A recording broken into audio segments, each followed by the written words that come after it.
You have asthma 24/7 and you can't outgrow it. We're climbing this year for the first time because our grandfather passed away in 2010 from pulmonary fibrosis. Many of us take it for granted.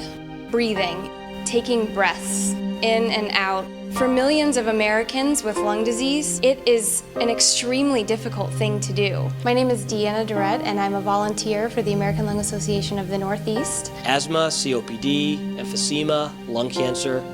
Lung disease knows no boundaries and shows no prejudice. It affects everyone it touches. I'm Jeff Seeler, CEO of the American Lung Association of the Northeast. American Lung Association was created over 100 years ago to battle tuberculosis, which at the time was the world's most deadly disease. The Lung Association really played a critical role in developing and funding the means in order to prevent, to detect, and to treat tuberculosis. And by 1954, the disease was largely controlled in the United States. We hold on to those traditions of achievement to move us forward and empower us in the 21st century for a new fight. The fight against smoking and lung disease and air pollution. The fight for air. Asthma continues to be a big problem in adults, but particularly in children. I'm Dr. Luis Rodriguez. I'm the Chief of Pediatric at Woodhull Medical Center. I'm a pediatric pulmonologist, and I'm a current board member of the New York City Leadership Board of the American Lung Association of the Northeast. Asthma keeps leading to a lot of school absenteeisms, and when it's not properly treated and controlled, we're still having patients die from asthma. I'm scared to be alone with my asthma, so that's why I make sure somebody's always with me. It makes my chest feel pounding and I can't breathe.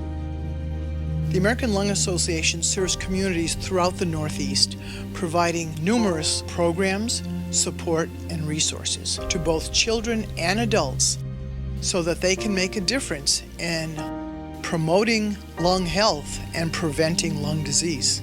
My name is Marie Lemoyne, and I'm on the board of directors of the American Lung Association of the Northeast. The American Lung Association's asthma and COPD programs are some of the best in the country. The very best practices are incorporated into our programs. My name is Jane Reardon. I am on the national board for the American Lung Association. I became interested in becoming a volunteer in the mid-1970s as a young nurse working in a respiratory intensive care unit when I realized that many of our patients returned over and over again, and I couldn't figure out what was going wrong.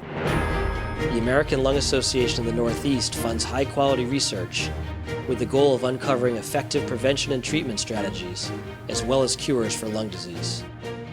Our research program consists of two distinct efforts. First, the Awards and Grants program, which gives money to individuals to launch their investigative careers in pulmonary medicine.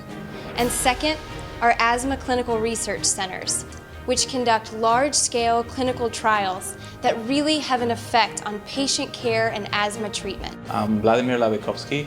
I'm a postdoc at the Laboratory of Membrane Physiology at Rockefeller University. We study a protein called CFTR, and it's a protein whose malfunction is the cause of cystic fibrosis disease. Over the past 2 years, I've been working under a senior research training fellowship from the American Lung Association. By understanding the mechanism of this protein, we hope to help researchers design better drugs in order to cure or at least ameliorate the disease.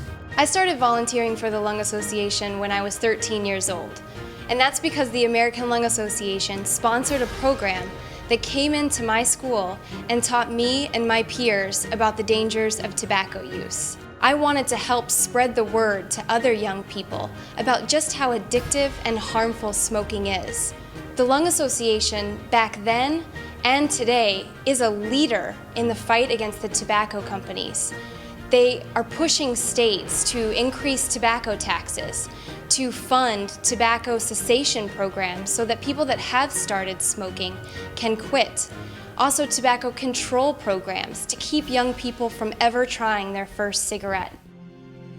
Air pollution has very serious health effects.